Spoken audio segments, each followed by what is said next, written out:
നമസ്കാരം, ഏവർക്കും study Nifty മലയാളത്തിൻ്റെ ഡെയിലി മാർക്കറ്റ് ന്യൂസിലേക്ക് സ്വാഗതം. ഇന്ന് മെയ് 22 വ്യാഴാഴ്ചയാണ്. നിഫ്റ്റി 24,800 എന്ന മാർക്ക് വീണ്ടും തിരിച്ചു പിടിച്ച ഒരു ദിവസമായിരുന്നു ഇന്നലെ. ICICI ബാങ്ക്, HDFC, റിലയൻസ് എന്നിവ ടോപ്പ് ഗെയിനേഴ്സായി മാറി. ഇന്ന് പുലർച്ചെ ക്ലോസ് ചെയ്ത US മാർക്കറ്റുകളിലേക്ക് ട്രഷറി ഈൽഡുകൾ കുതിച്ചുയർന്നതിനെ തുടർന്ന് ബുധനാഴ്ച US സ്റ്റോക്കുകൾ കുത്തനെ ഇടിയുകയുണ്ടായി. US പ്രസിഡന്റ് ഡൊണാൾഡ് ട്രംപിന്റെ നികുതി ഇളവ് പദ്ധതി കോൺഗ്രസ് അംഗീകരിച്ചാൽ US സർക്കാരിന്റെ കടം വളരെയധികം വർദ്ധിക്കുമെന്ന ആശങ്കയാണ് ഇന്നലത്തെ ഇടിവിന് കാരണമായത്. ഡൗ ജോൺസ് 1.91% ഇടിഞ്ഞു. S&P 500 1.61%, നാസ്ഡാക്ക് 1.41% ഇടിവുമാണ് ഉണ്ടാക്കിയത്. കൂടുതൽ നഷ്ടമുണ്ടാക്കിയത് സ്മോൾ ക്യാപ് സ്റ്റോക്കുകളായിരുന്നു. റസൽ 2000 ഏകദേശം 2.80% ഇടിഞ്ഞു. US 10-year ട്രഷറി ബോണ്ട് ഈൽഡുകൾ 10.8 ബേസിസ് പോയിന്റ്സ് ഉയർന്ന് 4.58-ലെത്തി. ഇന്നലെ S&P 500-ൽ കൂടുതൽ ഇടിവുണ്ടാക്കിയ സെക്ടറുകൾ real estate, health care, financials, utilities, consumer discretionary, technology തുടങ്ങിയ സ്റ്റോക്കുകളാണ്. കമ്മ്യൂണിക്കേഷൻ സർവീസസ് ആണ് നേട്ടമുണ്ടാക്കിയത്. സ്റ്റോക്കുകളിൽ ഗൂഗിളിന്റെ പാരന്റ് കമ്പനി ആൽഫബറ്റ് 2.7% ഇടിഞ്ഞു. Nvidia 1.9%, ആപ്പിൾ 2.3%, ടെസ്ല 2.7% ഇടിവുമാണ് ഉണ്ടാക്കിയത്. ഇന്ന് വരാനിരിക്കുന്ന വീക്ക്ലി ജോബ്ലെസ് ക്ലെയിംസ് ഡാറ്റയും പ്രധാനപ്പെട്ടതാണ്. US ലിസ്റ്റ് ചെയ്ത ഇന്ത്യൻ കമ്പനികളുടെ പ്രകടനമാണ്. ഇൻഫോസിസ് 0.44% ഇടിഞ്ഞു. വിപ്രോ 0.34% ഇടിവുണ്ടാക്കി. ICICI ബാങ്ക് 0.57% ഇടിഞ്ഞപ്പോൾ HDFC ബാങ്ക് 0.19% ഇടിഞ്ഞത്. ഡോക്ടർ റെഡ്ഡി 1.17% ഇടിവുമുണ്ടാക്കി. യൂറോപ്യൻ മാർക്കറ്റുകളിലേക്ക് വരാം. യൂറോപ്യൻ മാർക്കറ്റുകൾ ഇന്നലെ മിക്സഡ് ആയിട്ടായിരുന്നു ക്ലോസ് ചെയ്തിട്ടുള്ളത്. ക്രിപ്റ്റോ കറൻസിയിലാണ് ഇന്നലെ വലിയ നേട്ടമുണ്ടായത്. ബിറ്റ്കോയിൻ ജനുവരിക്ക് ശേഷം ഇത് ആദ്യമായി ഓൾ ടൈം ഹൈ ബ്രേക്ക് ചെയ്തിരിക്കുന്നു. $1,09,000 ഇപ്പോൾ ട്രേഡ് ചെയ്യുന്നത്. ഗോൾഡ് പ്രൈസുകളിൽ ഇന്നലെ വീണ്ടും ഒരു നേട്ടം കണ്ടു. 0.7% ഉയർന്നത്. കേരളത്തിലെ ഗോൾഡ് പ്രൈസ് പവന് 71,440 രൂപയാണ്. US നിന്നുള്ള ഡാറ്റയ്ക്ക് ശേഷം ഇന്നലെ ഓയിൽ പ്രൈസുകൾ ഇടിയുകയുണ്ടായി. ഇന്നത്തെ ടോപ്പായിട്ടുള്ള ഹെഡ്ലൈൻസ് മാത്രമാണ് നമ്മളിവിടെ ഷെയർ ചെയ്തിരിക്കുന്നത്. മറ്റുള്ള വാർത്തകളെല്ലാം നമ്മൾ തുടർന്നുള്ള സെഗ്മെൻറ്റിൽ കൊടുക്കുന്നുണ്ട്. ആർക്കെങ്കിലും നമ്മുടെ പെയ്ഡ് എഡ്യൂക്കേഷൻ ടെലഗ്രാം ചാനലിലോ നമ്മുടെ ഓൺലൈൻ ഓഫ്ലൈൻ ബാച്ചുകളിലോ ജോയിൻ ചെയ്യാൻ താല്പര്യമുണ്ടെങ്കിൽ തൊട്ടുമുകളിൽ നമ്മളിവിടെ ഒരു വാട്സപ്പ് നമ്പർ നൽകിയിട്ടുണ്ട്. ആ നമ്പറിൽ മെസ്സേജ് അയച്ച് ജോയിൻ ചെയ്യാവുന്നതാണ്. എല്ലാവരും വീഡിയോയ്ക്ക് ലൈക്ക് ചെയ്യാൻ ശ്രമിക്കുക. ചാനൽ ആരെങ്കിലും സബ്സ്ക്രൈബ് ചെയ്യാൻ മറന്നു പോയിട്ടുണ്ടെങ്കിൽ ദയവ് ചെയ്ത് ചാനൽ കൂടി ഒന്ന് സബ്സ്ക്രൈബ് ചെയ്യുക. ഇന്നലെ ഒരു പ്രധാനപ്പെട്ട ബാങ്കിൻ്റെ റിസൾട്ട് വന്നത് വളരെ അധികം മോശമായിട്ടുള്ള റിസൾട്ട് തന്നെയായിരുന്നു. അതിലേക്ക് തന്നെയാണ് പോകുന്നത്. ഇൻഡസിൻ ബാങ്കിൻ്റെ Q4 റിസൾട്ട് ഇന്നലെ പുറത്തു വന്നിരുന്നു. ഇൻഡസിൻ ബാങ്ക് 2025 സാമ്പത്തിക വർഷത്തെ 4ാം പാദത്തിൽ 2,236 കോടി രൂപ നഷ്ടമാണ് റിപ്പോർട്ട് ചെയ്തത്. 19 വർഷത്തിനിടയിൽ ഇത് ആദ്യമായിട്ടാണ് കമ്പനി ഒരു നഷ്ടം റിപ്പോർട്ട് ചെയ്യുന്നത്. ബ്ലൂംബർഗ് എസ്റ്റിമേറ്റ് പ്രതീക്ഷിച്ചിരുന്നത് 203 കോടി രൂപയായിരുന്നു. അതിൽ നിന്നും എത്രയോ കൂടുതലാണ് ഇപ്പോൾ റിപ്പോർട്ട് ചെയ്തിരിക്കുന്ന നഷ്ടം. അക്കൗണ്ടിംഗ് പൊരുത്തക്കേടുകൾക്കായി 2,522 കോടി രൂപ വകയിരുത്തിയതാണ് ഇപ്പോഴത്തെ ഈ നഷ്ടത്തിന് കാരണം. പ്രത്യേകിച്ച് ഡെറിവേറ്റീവുകളിലും മൈക്രോ ഫിനാൻസിലുമാണ് ഈ നഷ്ടമുണ്ടായിരിക്കുന്നത്. ഇനി നെറ്റ് ഇൻട്രസ്റ്റ് ഇൻകത്തിൽ വലിയ ഇടിവാണ് വന്നിരിക്കുന്നത്. അറ്റ പലിശ വരുമാനം വർഷം തോറും 43% കുറഞ്ഞ് 3,048 കോടി രൂപയിലെത്തി. കഴിഞ്ഞ വർഷം ഇതേ കാലയളവിൽ 5,376 കോടി രൂപയായിരുന്നു NI ആയിട്ട് റിപ്പോർട്ട് ചെയ്തിരുന്നത്. കഴിഞ്ഞ വർഷത്തെ 4ാം പാദത്തിൽ ബാങ്ക് 2,347 കോടി രൂപ ലാഭമാണ് ഉണ്ടാക്കിയത്. 2025 സാമ്പത്തിക വർഷത്തിലെ 3ാം പാദത്തിലാണെങ്കിൽ അത് 1,402 കോടി രൂപ ലാഭമായിരുന്നു ഉണ്ടായിരുന്നത്. നിഷ്ക്രിയ ആസ്തികളിൽ ഒരു വർധനവ് കണ്ടു. മുൻപാദത്തിൽ അത് 0.68% ഇപ്പോൾ അത് 0.95% ഉയർന്നു. ഇൻഡസിൻഡ് ബാങ്കിൻ്റെ മുൻകാല ചരിത്രങ്ങളൊക്കെ പരിശോധിക്കുമ്പോൾ വലിയൊരു ഫോളിനുള്ള സാധ്യതകൾ തന്നെയാണ് കാണുന്നത്. അങ്ങനെയാണെങ്കിൽ ഡൗൺ സൈഡിൽ പ്രധാനപ്പെട്ട സപ്പോർട്ട് ആവാൻ സാധ്യതയുള്ളത് 580 മുതൽ 650 വരെയുള്ള ആ ഒരു സോണായിരിക്കും. പ്രധാനപ്പെട്ട കമ്പനികളുടെ Q4 റിസൾട്ടുകളിലേക്ക് ആദ്യം HG ഇൻഫ്ര എന്ന കമ്പനിയാണ്. നെറ്റ് പ്രോഫിറ്റിൽ 22.6% ഇടിവാണ് കമ്പനി രേഖപ്പെടുത്തിയത്. റവന്യൂവിൽ 20.3% ഇടിവ് രേഖപ്പെടുത്തി. നെറ്റ് പ്രോഫിറ്റായി രേഖപ്പെടുത്തിയത് 147 കോടി രൂപയും റവന്യൂ ആയി രേഖപ്പെടുത്തിയത് 1,361 കോടി രൂപയുമാണ്. എബിറ്റയിലും 28% ഇടിവാണ് രേഖപ്പെടുത്തിയിരിക്കുന്നത്. അടുത്തത് ഓയിൽ ഇന്ത്യ എന്ന കമ്പനി. നെറ്റ് പ്രോഫിറ്റിൽ 30.3% വർധനവ് ക്വാർട്ടർ ടു ക്വാർട്ടർ ബേസിസിൽ വന്നിരിക്കുന്നു. 1,591.5 കോടി രൂപയിലാണ് നെറ്റ് പ്രോഫിറ്റ് ഉള്ളത്. റവന്യൂവിൽ 5.3% വർധനവ് രേഖപ്പെടുത്തിയപ്പോൾ എബിറ്റഡയിൽ 7% ഇടിവ് ക്വാർട്ടർ ടു ക്വാർട്ടർ ബേസിസിൽ വന്നിരിക്കുന്നു. അടുത്തത് നാൽക്കോ എന്ന കമ്പനി.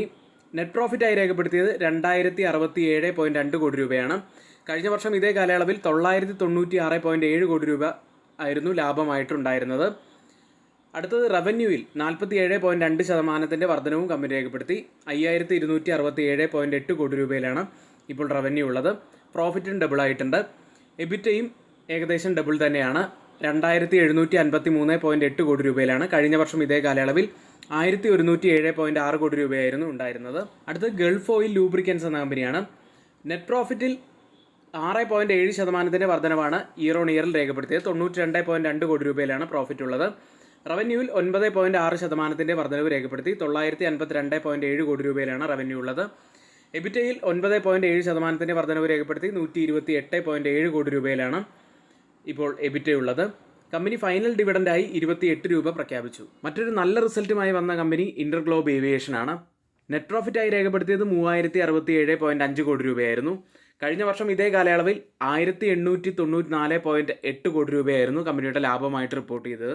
റവന്യൂവിൽ ഇയർ ഓൺ ഇയറിൽ 24% വർധനവ് രേഖപ്പെടുത്തി. 22,152 കോടി രൂപയിലാണ് റവന്യൂ ഉള്ളത്. അതർ ഇൻകത്തിലും 39.2% വർധനവ് രേഖപ്പെടുത്തി. 975 കോടി രൂപയിലാണ് അതർ ഇൻകം ഉള്ളത്. എബിറ്റഡയിൽ 52.5% വർധനവും കമ്പനി ഇയർ ഓൺ ഇയറിൽ രേഖപ്പെടുത്തി. 10 രൂപയാണ് ഡിവിഡൻഡായി കമ്പനി പ്രഖ്യാപിച്ചത്. അടുത്തത് RVNL എന്ന കമ്പനിയാണ്. ഇയർ ഓൺ ഇയറിൽ നെറ്റ് പ്രോഫിറ്റിൽ 4% ഇടിവാണ് കമ്പനി രേഖപ്പെടുത്തിയത്. 459.12 കോടി രൂപയിലാണ് പ്രോഫിറ്റ് ഉള്ളത്. റവന്യൂ ഫ്രം ഓപ്പറേഷൻസിലും 4% ഇടിവ് രേഖപ്പെടുത്തി. 6427 കോടി രൂപയിലാണ് ഇപ്പോൾ റവന്യൂ ഉള്ളത്. കമ്പനി ഡിവിഡൻഡായി 1 രൂപ 72 പൈസയാണ് പെർ ഷെയർ എന്ന രീതിയിൽ പ്രഖ്യാപിച്ചത്. ഇന്ന് റിസൾട്ട് വരുന്ന പ്രധാനപ്പെട്ട കമ്പനികളുടെ പേര് മാത്രം ഒന്ന് പറയാം. ബാക്കിയുള്ള കമ്പനികളുടെ ലിസ്റ്റ് നമ്മളിവിടെ സ്ക്രീനിൽ കൊടുക്കുന്നുണ്ട്. Astra microwave projects, Concor, Deepak fertilisers, Gujarat industries power, Gujarat state Petronet, HFCL, Hindustan motors, Honasa consumer, Mishtann foods, premier explosives, Strides pharma, TV today network, Windlas biotech തുടങ്ങിയവയാണ്. മറ്റൊരു കാര്യമുള്ളത്, ഇനി ആർക്കെങ്കിലും നമ്മുടെ ഓൺലൈൻ ഓഫ്ലൈൻ ബാച്ചുകളിൽ ജോയിൻ ചെയ്യാൻ താല്പര്യമുണ്ടെങ്കിൽ തൊട്ടുമുകളിലെ വാട്സപ്പ് നമ്പറിൽ മെസ്സേജ് അയച്ച് നിങ്ങൾക്ക് ജോയിൻ ചെയ്യാവുന്നതാണ്. ഈ ട്രേഡിംഗ് കോഴ്സിൽ നമ്മൾ ബേസിക് ആയിട്ടുള്ള കാര്യങ്ങൾ മുതൽ ഉൾപ്പെടുത്തിയിട്ടുണ്ട്. ട്രേഡിംഗ് സൈക്കോളജി മുതൽ ഫണ്ടമെൻ്റൽ അനാലിസിസ്, ടെക്നിക്കൽ അനാലിസിസ് എന്നിങ്ങനെയുള്ള ഒരുപാട് കാര്യങ്ങളാണ് ഉൾപ്പെടുത്തിയിരിക്കുന്നത്. അപ്പോൾ ആർക്കെങ്കിലും അടുത്ത ബാച്ചിൽ ജോയിൻ ചെയ്യാൻ താല്പര്യമുണ്ടെങ്കിൽ ഇപ്പോൾ തന്നെ സീറ്റ് ബുക്ക് ചെയ്യാവുന്നതാണ്. അടുത്തതായി FIDE ആക്ടിവിറ്റിയിലേക്കാണ്. ഇന്നലെ FIS ബൈയിങ് മോഡിൽ തന്നെയായിരുന്നു. 2202 കോടി രൂപയ്ക്കാണ് ഇന്നലെ ബൈ ചെയ്തത്. DIs ആവട്ടെ 684 കോടി രൂപയ്ക്ക് ബൈ ചെയ്തു. ഇന്നലെ FISും DIസും ചേർന്ന് 2886 കോടി രൂപയ്ക്കാണ് ബൈ ചെയ്തത്. ഏഷ്യൻ മാർക്കറ്റുകളിലേക്ക് ഇപ്പോൾ ഓപ്പൺ ചെയ്തിരിക്കുന്ന ഏഷ്യൻ മാർക്കറ്റുകളിൽ ജപ്പാൻ മാർക്കറ്റ് നിക്കി 0.60% ഇടിവിലാണ്. കോസ്പി മാർക്കറ്റ് 0.63% ഇടിവിൽ ഇപ്പോൾ ട്രേഡ് ചെയ്യുന്നു.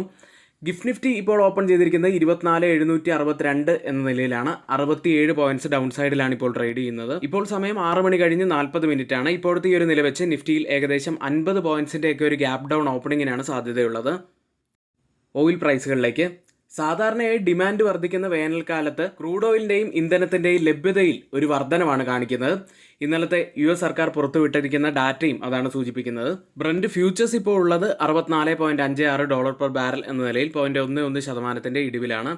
WTI ഉള്ളത് $61.25 പെർ ബാരൽ എന്ന നിലയിൽ 0.52% ഇടിവിൽ ട്രേഡ് ചെയ്യുന്നു.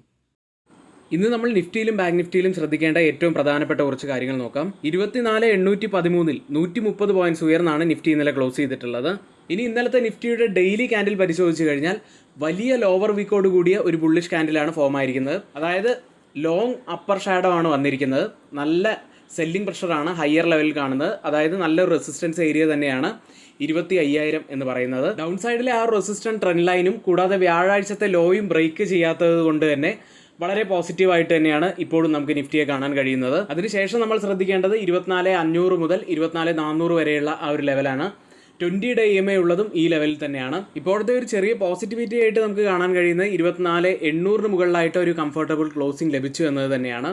ഇനി പ്രത്യേകം ശ്രദ്ധിക്കേണ്ടത് 25,000 മുകളിലായിട്ട് ഒരു ക്ലോസിംഗ് ലഭിക്കുകയാണെങ്കിൽ അത് വളരെയേറെ പോസിറ്റീവാണ്. അതുകൊണ്ട് തന്നെ 25,250 മുതൽ 25,500 വരെയുള്ള ലെവലിലേക്കൊക്കെ നിഫ്റ്റി എത്താനുള്ള സാധ്യതകളുമുണ്ട്. അടുത്തതായി change in open interest data പ്രകാരം കോൾ സൈഡിലും പുട്ട് സൈഡിലും വന്ന വ്യത്യാസങ്ങളാണ്. 24,800-ൽ 119% വർധനവ് പുട്ട് സൈഡിൽ കാണാം, ലോങ് ബിൽഡപ്പാണ്. പുട്ട് സൈഡിൽ 17% വർധനവ്, ഒരു ഷോർട്ട് ബിൽഡപ്പും കാണാം. 24,750 സ്ട്രൈക്കിൽ 108% വർധനവ് പുട്ട് സൈഡിൽ ലോങ് ബിൽഡപ്പ്. കോൾ സൈഡിൽ 13% ഇടിവ്, ഒരു ഷോർട്ട് കവറിംഗ് ആണ് കാണുന്നത്. 24,850 സ്ട്രൈക്കിൽ 69% വർധനവ് പുട്ട് സൈഡിൽ ലോങ് ബിൽഡപ്പ്, കോൾ സൈഡിൽ 31% വർധനവ്, ഒരു ഷോർട്ട് ബിൽഡപ്പും കാണാം. ഈ 3 സ്ട്രൈക്കുകളും കമ്പയർ ചെയ്യുമ്പോൾ മാർക്കറ്റിനെ മുകളിലേക്ക് കൊണ്ടുപോകാൻ കഴിവുള്ള പുട്ട് സെല്ലേഴ്സ് ആണ് നല്ല സ്ട്രോങ് ആയി നിൽക്കുന്നത് എന്നാണ് കാണുന്നത്. അടുത്തതായി മാക്സിമം ഓപ്പൺ ടെസ്റ്റ് രേഖപ്പെടുത്തിയ കോൾ സൈഡിലെയും പുട്ട് സൈഡിലെയും സ്ട്രൈക്കുകളിലേക്കാണ്. 25,500 കൂടുതൽ ഓപ്പൺ ടെസ്റ്റ് രേഖപ്പെടുത്തിയിരിക്കുന്ന ആദ്യത്തെ സ്ട്രൈക്ക് ഉള്ളത്. അതിനുശേഷം 26,000 സ്ട്രൈക്കിൽ, അതിനുശേഷം 25,000 സ്ട്രൈക്കിലുമാണ്. പുട്ട് സൈഡിൽ കൂടുതൽ ഓപ്പൺ ടെസ്റ്റ് രേഖപ്പെടുത്തിയിരിക്കുന്ന ആദ്യത്തെ സ്ട്രൈക്ക് 24,000, അതിനുശേഷം 24,800 സ്ട്രൈക്ക്, അതിനുശേഷം 24,400 സ്ട്രൈക്കിലുമാണ്. ഓപ്പൺ ഇൻട്രസ്റ്റ് ഡാറ്റ പ്രകാരം ഒരു റെസിസ്റ്റൻസ് ആവാൻ സാധ്യതയുള്ളത് 25,000, സപ്പോർട്ട് ആവാൻ സാധ്യതയുള്ളത് 24,800. ബാങ്ക് നിഫ്റ്റിയിലേക്ക് 55,075 198 പോയിന്റ്സ് ഉയർന്നാണ് ബാങ്ക് നിഫ്റ്റി ക്ലോസ് ചെയ്യുന്നത്. ബാങ്ക് നിഫ്റ്റിയിൽ മെയ് 20 ഹൈ ആയിട്ടുള്ള 55,356 ക്രോസ് ചെയ്യുകയാണെങ്കിൽ നല്ല ഒരു മൂവ്മെന്റ് നമുക്ക് ബാങ്ക് നിഫ്റ്റിയിൽ പ്രതീക്ഷിക്കാവുന്നതാണ്. അപ്സൈഡിൽ നമ്മൾ ശ്രദ്ധിക്കേണ്ടത് 55,500 മുതൽ 56,000 വരെയുള്ള ആ ഒരു സോൺ തന്നെയാണ്. ഡൗൺ സൈഡിൽ പ്രധാനപ്പെട്ട സപ്പോർട്ട് ആവാൻ സാധ്യതയുള്ളത് 54,000 മുതൽ 53,500 വരെയുള്ള ആ ഒരു സോണാണ്. 20 ഡേ EMA ഉള്ളതും ഈ സോണിൽ തന്നെയാണ്. മാക്സിമം ഓപ്പൺ ഇൻട്രസ്റ്റ് റൈറ്റ് ചെയ്തിരിക്കുന്ന സ്ട്രൈക്കുകളിൽ ഒരു സപ്പോർട്ട് ആവാൻ സാധ്യതയുള്ളത് 55,000, റെസിസ്റ്റൻസ് ആവാൻ സാധ്യതയുള്ളത് 55,500. ഇനി ആർക്കെങ്കിലും നമ്മുടെ പെയ്ഡ് എഡ്യൂക്കേഷൻ ടെലഗ്രാം ചാനലിൽ ജോയിൻ ചെയ്യാൻ താല്പര്യമുണ്ടെങ്കിൽ തൊട്ടുമുകളിൽ നമ്മളിവിടെ ഒരു വാട്സപ്പ് നമ്പർ നൽകിയിട്ടുണ്ട്. ആ നമ്പറിൽ മെസ്സേജ് അയച്ച് നിങ്ങൾക്ക് ജോയിൻ ചെയ്യാവുന്നതാണ്. ഇനി നമ്മൾ ടെലഗ്രാമിൽ കൊടുക്കുന്ന എല്ലാ എഡ്യൂക്കേഷണൽ വ്യൂസിൻ്റെയും അപ്ഡേറ്റുകൾ നമ്മൾ നമ്മുടെ വാട്സപ്പ് ഗ്രൂപ്പിൽ നൽകാറുണ്ട്. അത്തരത്തിൽ ആർക്കെങ്കിലും നമ്മുടെ വാട്സപ്പ് ഗ്രൂപ്പിൽ, ഫ്രീ വാട്സപ്പ് ഗ്രൂപ്പാണ്, അതിൽ ജോയിൻ ചെയ്യണമെന്നുണ്ടെങ്കിൽ അതിൻ്റെ ലിങ്ക് ഇവിടെ കമൻറ്റ് ബോക്സിൽ നൽകിയിട്ടുണ്ട്, നിങ്ങൾക്ക് ജോയിൻ ചെയ്യാവുന്നതാണ്. ഇന്നിവിടെ ഷെയർ ചെയ്തിരിക്കുന്ന ഏറ്റവും പ്രധാനപ്പെട്ട കുറച്ച് വാർത്തകൾ ഏറ്റവും ഓതറൈസ്ഡ് ആയിട്ടുള്ള സൈറ്റുകളായ money control, Mint, Reuters, CNBC, financial express തുടങ്ങിയ മാധ്യമങ്ങളിൽ നിന്നാണ് എടുത്തിരിക്കുന്നത്. മറ്റുള്ളവയെല്ലാം നമ്മുടെ വ്യൂസ് മാത്രമാണ്, ഒരിക്കലും അത് റെക്കമെൻഡേഷനല്ല, നിങ്ങളുടെ എഡ്യൂക്കേഷണൽ പർപ്പസിന് വേണ്ടിയാണ് അതിവിടെ ഷെയർ ചെയ്തിട്ടുള്ളതും. എങ്കിൽ ഇന്നത്തെ ഈ വീഡിയോ ഇവിടെ പൂർത്തിയാവുന്നു. ഏവർക്കും നന്ദി.